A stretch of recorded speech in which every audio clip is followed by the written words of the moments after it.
Quisiera compartir con usted esta mañana algunas ideas y proposiciones respecto a la relación entre conocimiento y políticas públicas, que me parece que han sido puestas de relieve en el escenario actual de agenda de temas en educación superior que se avecina de la mano de la campaña presidencial que estamos empezando a vivir. Si hay algo valioso en el patrimonio institucional de Chile, creo, es su proceso de formulación de políticas públicas. Esto ha sido reconocido, entre otras instituciones, por el Banco Interamericano de Desarrollo, que en sus informes periódicos sobre política y políticas públicas en América Latina ha destacado a Chile como, con mucha diferencia, el país donde esto se hace mejor en la región. Una de las razones por las cuales creo las políticas públicas en Chile están bien diseñadas tiene que ver con el uso del conocimiento para su formulación. Y en educación, hoy día y en educación superior especialmente, parecemos estar este año en presencia de uno de esos eventos raros en la historia, por inusuales, en que algunos de estos sueños que han estado depositados en el canasto de ideas y de proposiciones y de aventuras tienen alguna probabilidad de convertirse en política pública. Cuando las comunidades son pequeñas, ocurre que no es frecuente que haya algún investigador que esté mirando temas que no están en la economía política del sistema. En comunidades grandes, en cambio, digamos en Estados Unidos, esto sí ocurre. Siempre hay un investigador excéntrico que está mirando cosas que nadie más mira, que pueden no tener ninguna relevancia para las políticas públicas porque simplemente no están en la agenda, pero si llegaran a estar en la agenda, el trabajo de esos investigadores excéntricos sirve entonces como depósito de conocimiento para la formulación de políticas públicas. Pero eso no pasa en Chile, porque somos pequeños, porque incluso aunque fuéramos un sector más grande de investigación, es difícil investigar cosas que no existen. Presenta un desafío metodológico de proporciones importantes. Entonces, pretender buscar conocimiento respecto de fenómenos que no son parte de nuestro sistema no es imposible, pero es ciertamente más difícil que estudiar cosas que sí están operando. Luego, nuestra imaginación es limitada también. Los estímulos que recibimos como investigadores para definir nuestros intereses están más bien dados por las cosas que están en el ámbito de la discusión pública de los temas y no aquellos temas que no están en la discusión pública.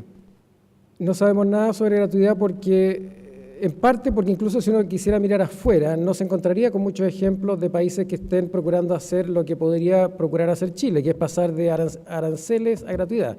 Más bien el mundo está yendo al revés, está pasando de gratuidad a aranceles. Entonces los ejemplos que hay algunos que otros, son bien escasos. Y como nunca hemos tenido gratuidad, bueno, no hemos tenido gratuidad por un tiempo muy largo, entonces tampoco estamos familiarizados con los mecanismos a través de los cuales eso opera. Entonces surgen preguntas bien importantes para el diseño de políticas públicas para las cuales no tenemos respuesta. Primero,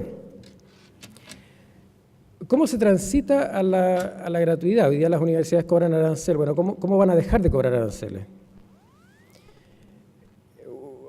Dos posibilidades, hay más, pero dos posibilidades. Una sería que simplemente el gobierno tome los estados financieros de las universidades, calcule cuánto entró el año 2013 por aranceles y el año 2014 o 2015, cuando esto se resuelve en la ley de presupuesto, haga eso como aporte fiscal directo. Entonces, lo que cobra la universidad por arancel ahora viene del bolsillo público. Ese sería un mecanismo.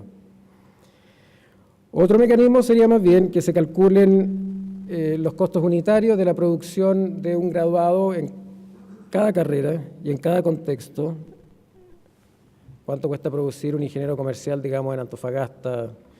¿Cuánto cuesta producir un actor en Santiago? a través de algún tipo de función de producción ideal o optimizada. Detrás de esta propuesta, de la segunda, está la idea de que en educación superior, como en otras industrias, se podrían estimar precios, cuando los precios no están dados por el mercado. Entonces se cita el ejemplo de los servicios básicos, como la electricidad o el agua, o algunas tarifas en la industria telefónica. Y se habla entonces de un panel de expertos que podría hacer este trabajo. Lo mismo se ha dicho respecto al arancel de referencia, pero en otro contexto. Claro, arancel de referencia, para que haya arancel de referencia tienen que haber aranceles, pero si no va a haber aranceles, entonces no va a haber arancel de referencia. Pero claro, la educación no es un commodity, entonces no es lo mismo, y no es tan fácil como lo difícil que es en todo caso fijar tarifas eléctricas. Y fíjense usted la exquisita ironía que sería que nosotros decidiéramos como país abolir el pago de aranceles porque eso es la forma como el mercado interviene y distorsiona el proceso educativo, y luego fijáramos las transferencias del dinero público a las universidades sobre la base de una concepción de la educación superior como un commodity. Bueno, esas cosas no las hemos pensado en realidad. Y me parece que en educación superior estamos frente a esa contingencia, a propuestas que representan una cierta visión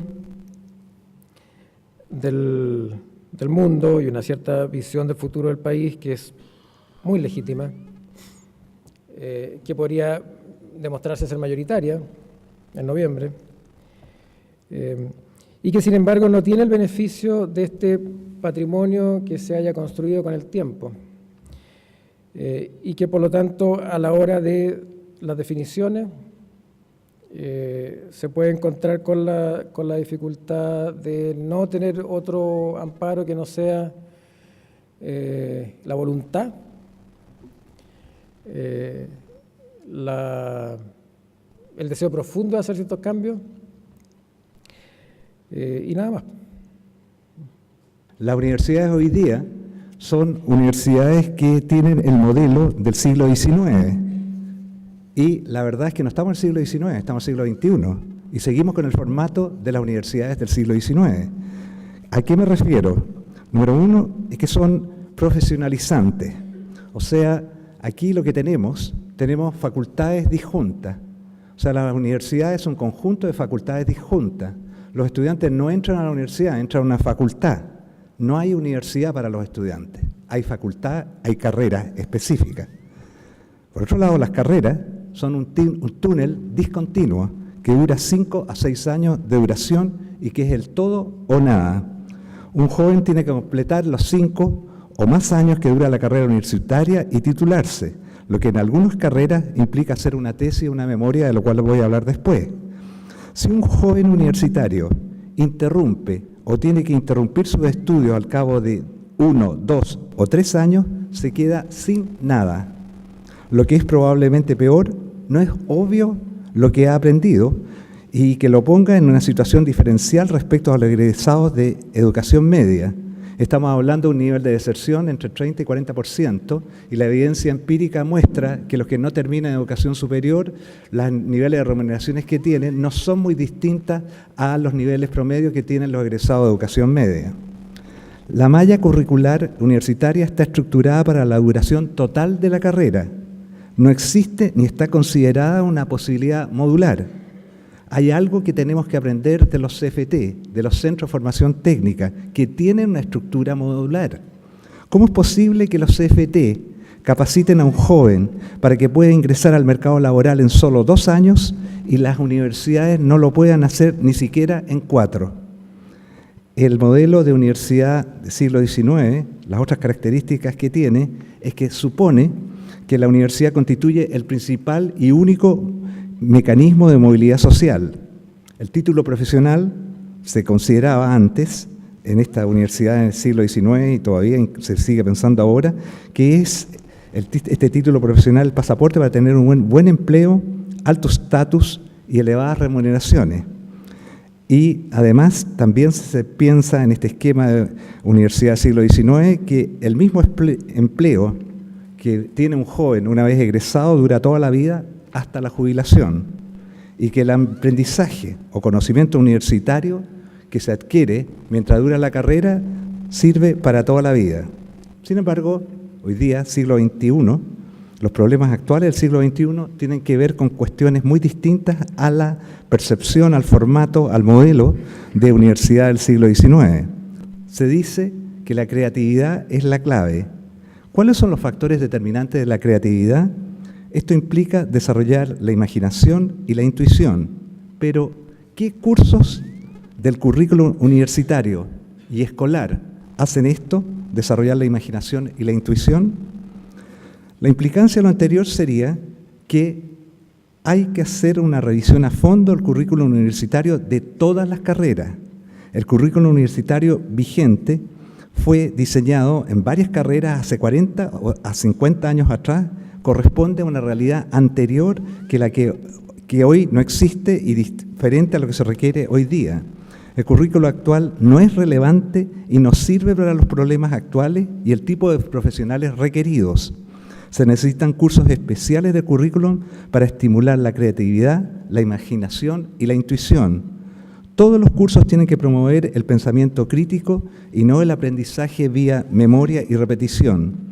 ¿Tiene realmente sentido memorizar las leyes, códigos y artículos de una Constitución cuando está todo disponible en Internet y además cuando parece que se va a cambiar dentro de poco? La carrera de pregrado no es el único estudio o la única carrera que van a aprender los estudiantes en su vida. Entonces, hay que acortar las carreras. Además, hay que suprimir todas las barreras inútiles que se le ponen al estudiante para recibirse. Después de 5 años de materias y ramos, ¿qué sentido tiene exigir un examen de grado, una tesis o memoria? ¿Cómo es posible que tome 9 a 10 años para sacar el título de abogado? Todas estas cosas encarecen excesivamente el costo de una carrera profesional. Además, generan frustración en quienes eventualmente no se reciben. Y lo peor, que las tesis y memorias que se hacen no resuelven ningún problema, no generan ninguna nueva idea y no aportan nada a nadie. Universidad gratuita para todos. 2 puntos. Mala idea en un país desigual. Voy a partir con ciertas aseveraciones que se hacen y concuerdo con algunas, discrepo con la mayoría de ellas. La primera de ellas dice, la educación no es una mercancía y la universidad no puede ser un negocio. La educación es un derecho social, por lo tanto, tiene que ser gratuita. Los derechos son universales, por lo tanto, educación superior gratuita para todos. Dado que la implementación de esto va a implicar muchos recursos, entonces conviene que sea gradual. Voy a dividir el análisis de este planteamiento en 3 partes. En la primera parte voy a hablar sobre universalidad, en la segunda parte voy a hablar sobre gradualidad y en la tercera parte voy a hablar sobre gratuidad. Ahora, ¿qué implica la política universalista en educación superior? Lo que implicaría es que la gratuidad universal, que adicionalmente se plantea, no sería solo para los estudiantes de las universidades estatales, sino que para los estudiantes también ¿por qué los estudiantes de las universidades privadas?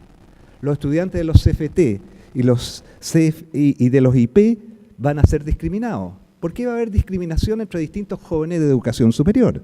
Sería ir contra la lógica del principio universalista. Esto implicaría que en el año 2013, 1.100.000 jóvenes de educación superior debieran tener, es el grupo objetivo, educación superior gratuita. Ahora bien, ¿pero qué pasa con los egresados de los últimos 5 años, con deudas pendientes? ¿Por qué van a ser ellos los últimos que van a haber pagado y haberse endeudado con aranceles universitarios súper elevados? Va a existir entonces presión de estos jóvenes para ser incluidos retroactivamente en el derecho social de gratuidad de la educación superior. Eso serían aproximadamente 80.000 egresados por año. En los últimos 5 años estamos hablando de 400.000 jóvenes, que es en realidad una cifra stock que no puede ser sumado directamente al flujo anual de 1.100.000 personas que constituye el flujo de la educación superior. Pero por otra parte, si la educación superior es un derecho social, ¿por qué poner trabas en el acceso a la educación superior? Lo que va a suceder es que el sistema de selección y admisión a la educación superior será cuestionado. Eventualmente, todos los egresados de educación media van a postular para admisión general a la educación superior. La PSU va a ser entonces totalmente irrelevante. Todo egresado de educación media tiene el derecho social a la educación superior gratuita. La admisión entonces, que vamos a ver en los primeros años, será en flujo del orden de los 300.000 jóvenes por año. Esto conduce a, eventualmente, educación superior abierta para todos, igualdad para todos, movilidad social para todos. Universidades gratuitas masivas van a requerir mini estadios como salas de clase para tanta gente que va a querer entrar. En resumen, no es posible la gradualidad para una propuesta de gratuidad futura en educación superior. Si la propuesta de educación superior gratuita en el futuro sigue vigente, va a haber una especie de tsunami imparable de protestas estudiantiles a partir de marzo del 2014. Y parto con algo que comparto y que plantean los dirigentes estudiantiles. La educación superior es un derecho social. Estoy totalmente de acuerdo con ello. Pero de aquí no se infiere que tenga que ser gratis. Y lo voy a graficar o clarificar con el ejemplo de satisfacción de necesidades básicas. La satisfacción de necesidades básicas es un derecho fundamental para todo ser humano. Alimentación y vivienda básica para todos. La gente que no se alimenta no sobrevive. Para lograr el objetivo de satisfacción de necesidades básicas, el precio de los alimentos no es cero. La comida no es gratis. Los supermercados cobran por los alimentos que venden. Entonces, ¿cómo se resuelve el problema de superación de las necesidades básicas? Que hay políticas sociales dirigidas hacia los pobres que les proporcionan transferencias monetarias para que puedan adquirir comida.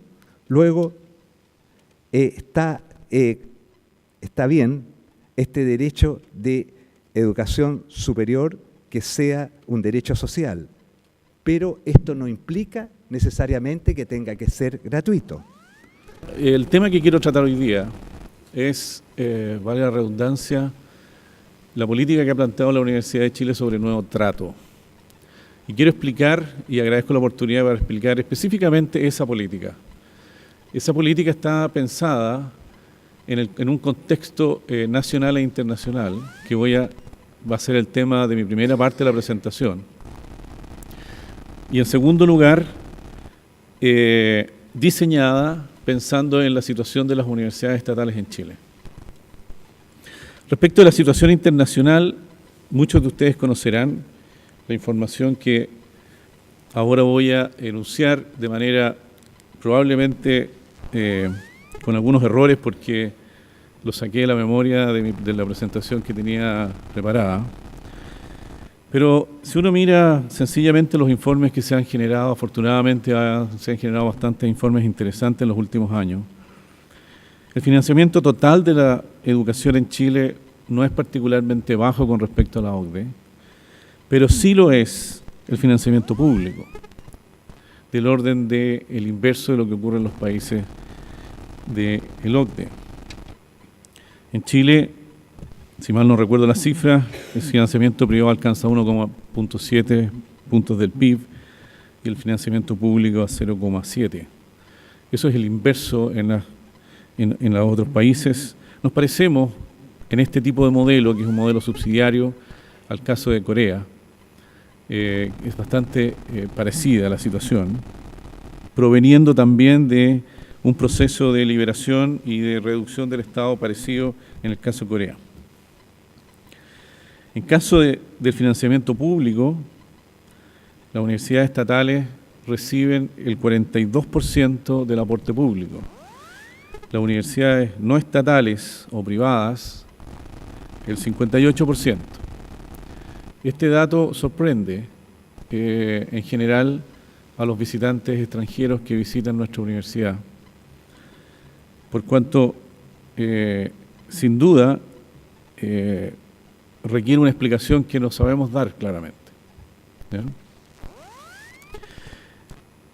En el caso de la Universidad de Chile, el porcentaje del aporte fiscal alcanza al año 2011 al 9%. Esta universidad tiene el 10% de aporte fiscal de su presupuesto. En promedio, las universidades estatales llega al orden del 17%, mientras que las universidades privadas, cuando digo privadas incluyo a todas las no estatales, voy a separo para simplificar la nomenclatura, todas las no estatales tienen 23%, o sea, bastante superior, significativamente superior al aporte de las estatales. Se da el caso de que 2 universidades estatales en Valparaíso reciben menos recursos que una universidad privada. El problema de la política que hasta ahora se ha dado, desde el punto de vista de esta rectoría que represento, es que la política de nivelar la cancha, que básicamente es como se ha entendido nuestra explicación del nuevo trato, muy mal entendido, porque nuestra posición es que nivelar la cancha es sencillamente privatizar las universidades estatales. Nivelar la cancha se entiende como competir mejor, que las universidades estatales de alguna manera, si alguien tuviese el poder de hacerlo, las liberara de las restricciones que la administración estatal tiene. Entre ellas el estatuto administrativo, transparencia, la ley de transparencia, Chile Compra, todos elementos que hacen que, desde el punto de vista de la competencia, efectivamente la cancha esté desnivelada. El drama, sin embargo, es que desde la perspectiva de la Universidad de Chile, si logramos salvar todas esas trabas, esa cancha nivelada nos deja perfectamente direccionados hacia una mejor privatización del sistema. ¿Por qué decimos esto? Porque los diferentes roles y misiones que tienen las universidades estatales le hacen imposible, en el largo plazo, mantener sus tareas que son diferenciadoras como universidades estatales. Por cierto que hay muchas tareas que compartimos con todas las universidades, como por ejemplo generar calidad de docencia, de investigación. Pero hay otras que no podemos dejar de acometer y mantener en el tiempo sin dejar de transformarnos en una universidad privada con un nombre estatal. De hecho, lo que hemos observado, y los estudiantes lo han alegado sistemáticamente sobre eso, es que las universidades estatales cada vez más se parecen a las universidades privadas. Partía diciendo que el país no tiene un modelo sustentable de universidad pública estatal. Lo que estoy diciendo ahí es que puede que tenga una universidad de propiedad estatal, pero no que mantenga los roles y principios que sustentan la diferenciación entre lo que es estatal y privado. Podemos tener universidades del Estado y podemos tener todas que sean universidades del Estado, pero igualmente privadas, desde el punto de vista de su rol.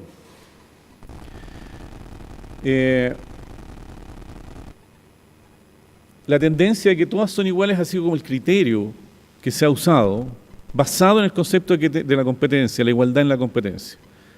Y la igualdad en la competencia, insisto, es una desigualdad entre aquellas que son estatales y privadas, excepto que abdiquemos a nuestra esencia, que es ser del Estado, o sea, de todos, con representarlos a todos.